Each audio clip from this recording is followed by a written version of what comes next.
মণ্ডলী, ইদানিং কালের মধ্যে সবচেয়ে ভয়াবহ প্লেন দুর্ঘটনায় আপনাদেরকে আরেকটি আপডেট জানাচ্ছি। আপনারা দেখতে পাচ্ছেন যে অসংখ্য মানুষ কেউ এটি মেনে নিতে পারছে না। কেউ তার সন্তানকে স্কুলে দিয়ে গিয়েছিল, এখন পর্যন্ত সন্তানের আর কোনো খবর পাচ্ছেন না। আমি অনেকগুলো মাকে ছুটোছুটি করতে দেখেছি, তারা বলেছে যে আমার সন্তানকে স্কুলে দিয়ে গিয়েছিলাম, কিন্তু ছুটির পর আর তাকে খুঁজে পাইনি। আমরা শুনেছি প্লেন দুর্ঘটনা হয়েছে, এখন আমরা দেখি কোথায় পাওয়া যায়। এবং কোনো কোনো মাকে দেখলাম যে এখানে এসে না পেয়ে বিভিন্ন হাসপাতালে দৌড়াদৌড়ি করছে। এটি আসলে অত্যন্ত দুঃখজনক ঘটনা। দর্শক মণ্ডলী, আপনারা দেখতে পাচ্ছেন যেটি মাইলস্টোন স্কুল। আমাদের সামনে যদি একটু খেয়াল করে যে উপরে যে ভবনটা দেখা যাচ্ছে, এটি মাইলস্টোন স্কুলেরই একটি অংশ। এর ভেতরটায় তখন ক্লাস চলছিল।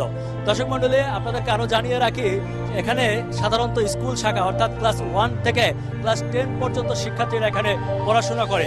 আরো দুঃখজনক ঘটনা হচ্ছে যে ক্লাস 1 থেকে 5 পর্যন্ত যেই ভবনে ক্লাস হয়, সেই ভবনেই এই BGI F-7 যুদ্ধ বিমানটি সজোরে দুপুর 1:06 আঘাত করে এবং মুহূর্তে দুমড়ে মুচড়ে যায়, সেখানে আগুন ধরে যায়।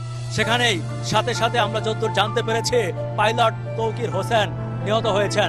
আপনাদেরকে দেখানোর চেষ্টা করি, আমার সাথে একজন প্রত্যক্ষদর্শী আছে যিনি এখানে একটি স্থানীয় রেস্টুরেন্টে কাজ করেন এবং যখন এখানে এই বিমানটি দুর্ঘটনা ঘটে সে মোটামুটি এখানে উপস্থিত ছিলেন। আচ্ছা, আপনি তো কাছেই ছিলেন, খুব কাছ থেকে দেখেছেন, কি হয়েছিল এখানে?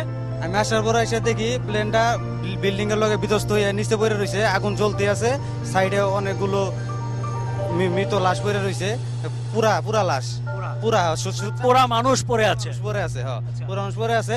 আর বিমানটা বিধ্বস্ত হয়েছে আপনার প্রাইমারি শাখায়, মাইলস্টোন স্কুল অ্যান্ড কলেজ না, স্কুলের যে শাখাগুলো ডান সাইডে যেখানে শিশু বাচ্চারা পড়াশোনা করে, এইখানের যে বিল্ডিংটা ছিল এটার মধ্যে বিধ্বস্ত হয়েছে।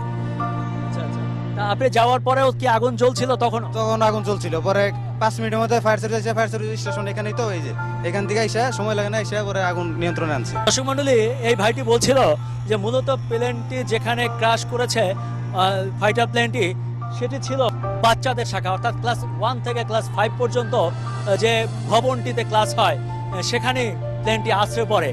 আমার মনে হয় হয়তো সর্বশেষ চেষ্টা করেছিলেন যে সামনেই একটা ফাঁকা জায়গা আছে, একটু মাঠের মতো আছে, উনি হয়তো চেষ্টা করেছিলেন সর্বশেষ এই প্লেনটিকে সেই মাঠের মধ্যে ক্র্যাশ করানোর, কিন্তু সেটি ব্যর্থ হয়ে শেষ পর্যন্ত স্কুলের ভেতরেই এটি ক্র্যাশ করে।